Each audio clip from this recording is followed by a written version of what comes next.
নারায়ণগঞ্জের চনপাড়া বস্তিতে মাদক আর অস্ত্রের হাট, স্কুল ব্যাগে পৌঁছে যায় জেলা উপজেলায়। নেতাকর্মী ও সমর্থকদের ঘরে বসে না থেকে বিক্ষোভ করার আহ্বান ইমরান খানের। এবার ক্রিকেটকে বিদায় বললেন নারী দলের অলরাউন্ডার রুমান আহমেদ।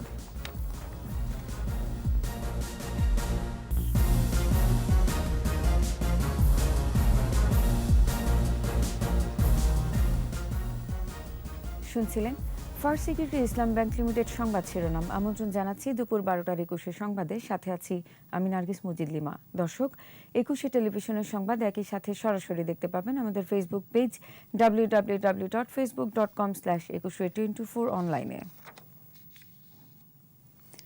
নারায়ণগঞ্জের চনপাড়া বস্তি মাদকের হাট হিসেবে অল্প দিনেই পরিচিতি বেড়েছে। আছে ক্ষুদ্রাস্ত্রের ব্যবহার, সব মিলে ভয়ঙ্কর এক ডেরার নাম চনপাড়া। রবিউল ইসলামের ক্যামেরায় নারায়ণগঞ্জ প্রতিনিধি বিমল রায়ের রিপোর্ট, জানাচ্ছেন সমর ইসলাম। আজ দেখুন প্রথম পর্ব। দিনে মাদকের বাজার, রাতে গোলাগুলি। গলির মাথায় ভিড় বেড়েছে স্কুল পড়ুয়াদের। এদের সাথে আছে আবার পোশাকি ছাত্রছাত্রী, যারা মাদক সরবরাহ করতেই পরে নেয় স্কুল ড্রেস। বলছিলাম রাজধানী ঢাকার পার্শ্ববর্তী জেলা নারায়ণগঞ্জের চনপাড়া বস্তির গল্প।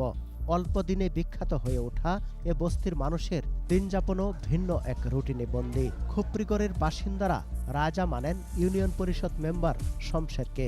তার ইচ্ছেতেই চনপাড়ার আকাশে ওঠে চাঁদ, অস্ত যায় সূর্য। সঙ্গে আছেন জয়নাল নামের আরেক সহযোগী।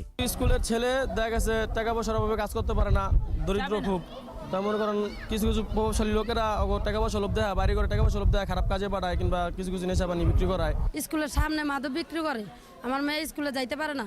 এরা স্কুলের ব্যাগের ভিতরে মাদক দেওয়া দেয়, মাদক অল্প বয়সের পোলাপেন করে দেয়, মাদক না বিক্রি করলে মারধর করে। শিশুরা মাদক বহন না করলে তাদের উপর নির্যাতন চালায় শমশের মেম্বারের লোকজন। অভিভাবকদের ভয় দেখাতে গোলাগুলি চলে রাতের বেলা। আমি মাদক ব্যবসা না দেখে আমার জোর করে না মাদক ব্যবসায়, আমি না ব্যস্ত আমার মারে ডর দেয় পিস্তলে। স্কুলে তো ধরে ধরে লয়া জায়গা না না আইলে মারে। আঙ্গুর ডাক দিয়া চিকন পকেট হাত দিয়া মাদক থুয়া দেওয়া পয়সা পুলিশ চাইলে তো আঙ্গুর ধরবো না। আঙ্গুর তো স্কুলের পোশাক মোশাক আঙ্গুর তার চিকেন পকেট চিকেন করে লগে তো নাই, তো সারি দিব, তারপর আঙ্গুর পরে নিয়ে আবার মায়েরা মুরা পকেটে তারপর দিল। চনপাড়া সাম্রাজ্যে রয়েছে 126 একর জায়গা, বসবাস প্রায় 50,000 মানুষের। স্কুলে যেতে পারে এমন শিশুর সংখ্যা রয়েছে 10,000-এর মতো। টাকার লোভ দেখিয়ে শিশুদেরকে কাজে লাগাচ্ছে মাদক কারবারিরা।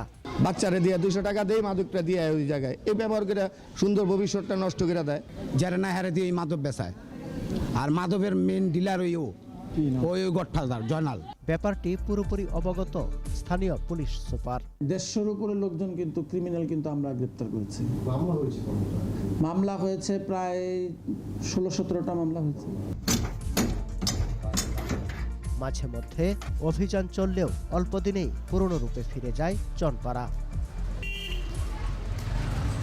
আশা করি আমাদের কর্মতৎপরতা এবং আমাদের গোয়েন্দা যে কার্যক্রম সেটাকে যদি বলবৎ রাখি, অতি শীঘ্রই আমরা এই অত্র এলাকাকে মাদক নির্মূল করতে পারব। চনপাড়ার সাম্রাজ্য বন্ধে বহুবার চেষ্টা হলেও কেন তার বাস্তবায়ন হয়নি তা জানতে চান এলাকাবাসী। সমর ইসলাম, 21 টেলিভিশন। বাঙালির মন ও মস্তিষ্কে যার অধিষ্ঠান চিরস্থায়ী, শরীরে মৃত্যু ঘটলেও তিনি জীবন্ত জাগরুক। বলছি কবিগুরু রবীন্দ্রনাথ ঠাকুরের কথা। 1941 সালের আজকের দিনে অবিভক্ত ভারতে মহাপ্রয়াণ ঘটে বাংলা ভাষার এই বিশ্বকবির। কবিগুরুর 82তম প্রয়াণ দিবসে শ্রদ্ধার্ঘ্য নিবেদন করছেন আদিত্য মামুন।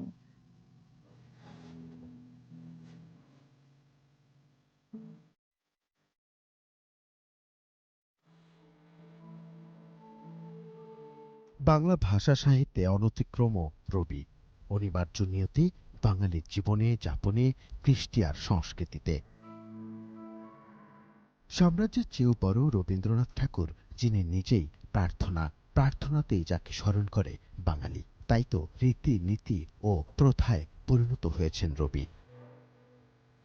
চিন্তার ক্ষেত্রে বিশ্বজাগতিক রবীন্দ্রনাথকে আপন করে নিয়েছে বাংলা ভাষা। বাংলা ও বাঙালিকে পরিচিত করেছেন বিশ্বাঙ্গনে, এনেছেন আন্তর্জাতিক চেতনা। শুধু বাংলা ভাষীদের মধ্যেই নয়, মানবিকতা, শুভবোধ, চিত্ত আর সত্তার সাথে বসবাস করা রবীন্দ্রনাথ শিল্প, সাহিত্য আর কলার সকল শাখায় ঋদ্ধ করেছেন বিশ্বকে। তার সত্তা প্রথিত শিল্প আর শিক্ষায়, এমনকি কৃষি ও কৃষকের জন্যও ছিলেন ত্রাণকর্তার ভূমিকায়।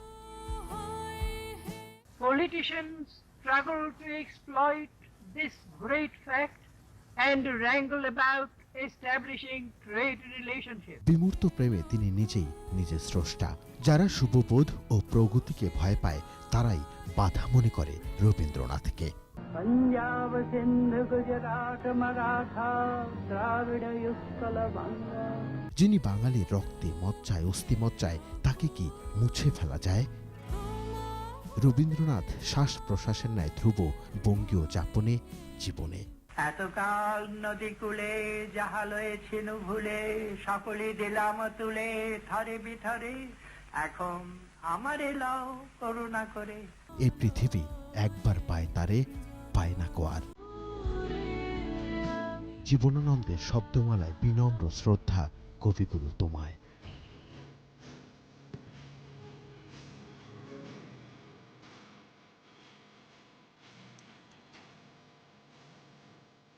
আদিত্য মামুন, 21 টেলিভিশন, ঢাকা। মুন্সিগঞ্জের লৌহজংয়ে বাল্কহেডের ধাক্কায় পিকনিকের ট্রলার ডুবির ঘটনায় আবারও উদ্ধার অভিযান শুরু করেছে ফায়ার সার্ভিস ও ঢাকা থেকে যাওয়া ডুবুরি দল। বৈরী আবহাওয়ার কারণে রাত 2টা থেকে সকাল 7টা পর্যন্ত অভিযান স্থগিত রাখা হয়। ট্রলার ডুবির ঘটনায় এখনও কয়েকজন নিখোঁজ রয়েছে। জীবিত উদ্ধার করা হয়েছে 34 জনকে। এখন পর্যন্ত 8 জনের মরদেহ উদ্ধার করা হয়। তারা হলেন 2 বোন পপি আক্তার এবং হ্যাপি আক্তার, 2 ভাই সাকিব ও রাকিব এবং মুকসেদা, সাজিবুল এবং ফারিহান। তাদের বাড়ি সিরাজদি খান উপজেলার লতুবদি ইউনিয়নে।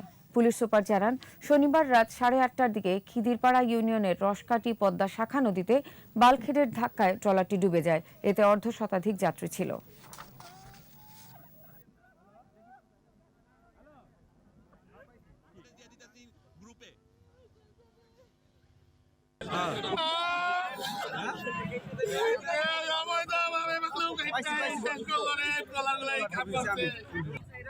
বর্তমানে হাসপাতাল ছেলে দাবি মারা গেছে, আর 3টা সন্তান এখন খুঁজে পাইতেছি না। সরকারের পক্ষ থেকে প্রত্যেক ফ্যামিলিকে 25,000 টাকা করে দেওয়ার ঘোষণা দিয়েছেন জেলা প্রশাসক। আন্তর্জাতিক নেতাকর্মী ও সমর্থকদের ঘরে বসে না থেকে বিক্ষোভ করার আহ্বান জানিয়েছেন তোষাখানা দুর্নীতি মামলার কারাবন্দী পাকিস্তানের সাবেক প্রধানমন্ত্রী ইমরান খান। গ্রেফতারের আগে ধারণা করা এক ভিডিওতে এ বার্তা দেন ইমরান। বলেন, এমন পরিস্থিতি যে আসবে তা তিনি আগে থেকেই টের পেয়েছিলেন।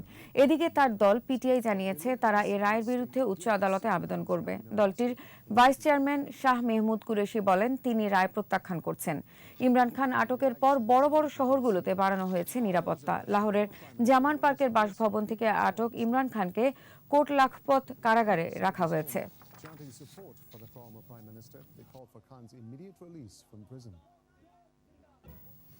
খেলার খবর। ক্রিকেটকে বিদায় জানালেন বাংলাদেশ নারী দলের অলরাউন্ডার রুমান আহমেদ। শনিবার রাতে সামাজিক যোগাযোগ মাধ্যমে এই সিদ্ধান্ত জানান তিনি। 4 বছর আগে এশিয়া কাপ জয়ী দলের অন্যতম সদস্য ছিলেন রুমান আহমেদ। সেই টুর্নামেন্টে টাইগ্রেসদের শিরোপা জয়ে বেশ ভূমিকা ছিল তার। 2011 সাল থেকে নারী দলের নিয়মিত মুখ ছিলেন তিনি। তবে সম্প্রতি ফিটনেস ইস্যুতে বাদ পড়তে হয় তাকে। বাংলাদেশের হয়ে সব মিলিয়ে 50 ওয়ানডে খেলেছেন রুমানা, যেখানে 5 হাফ সেঞ্চুরিতে 963 রান করেছেন তিনি। বল হাতে 50 উইকেট, 18 ওয়ানডেতে নেতৃত্ব দিয়েছেন তিনি। এছাড়া টি-20তে 84টি ম্যাচ খেলেছেন রুমানা।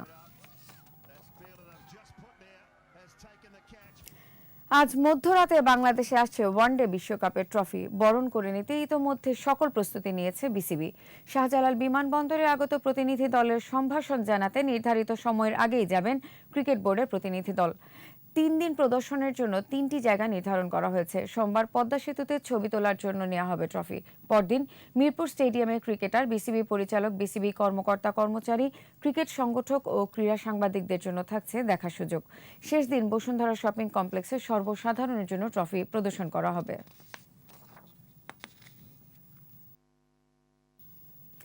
শেষ করছি দুপুর 12টার 21 সংবাদ। যাবার আগে ফার্স্ট সিকিউরিটি ইসলাম ব্যাংক লিমিটেড সংবাদ শিরোনামগুলো জানিয়ে দেব আরও একবার। নারায়ণগঞ্জের চনপাড়া বস্তিতে মাদক আর অস্ত্রের হাট, স্কুল ব্যাগে পৌঁছে যায় জেলা উপজেলায়। নেতাকর্মী ও সমর্থকদের ঘরে বসে না থেকে বিক্ষোভ করার আহ্বান ইমরান খানের।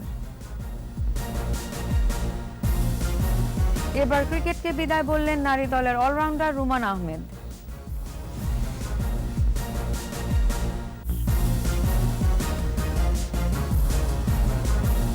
সর্বশেষ খবর জানতে ডায়াল করুন 2021 নম্বরে আর ভিজিট করুন eকুশে-tv.com ওয়েবসাইটে। এছাড়া ফেসবুকে ভিজিট করতে পারেন facebook.com/eকুশে24 অনলাইনে। এতক্ষণ সাথে থাকার জন্য ধন্যবাদ। পরবর্তী সংবাদ দুপুর 2টায় দেখার আমন্ত্রণ রইল। স্বাস্থ্যবিধি মেনে চলুন, সুস্থ থাকুন, একুশের সাথেই থাকুন।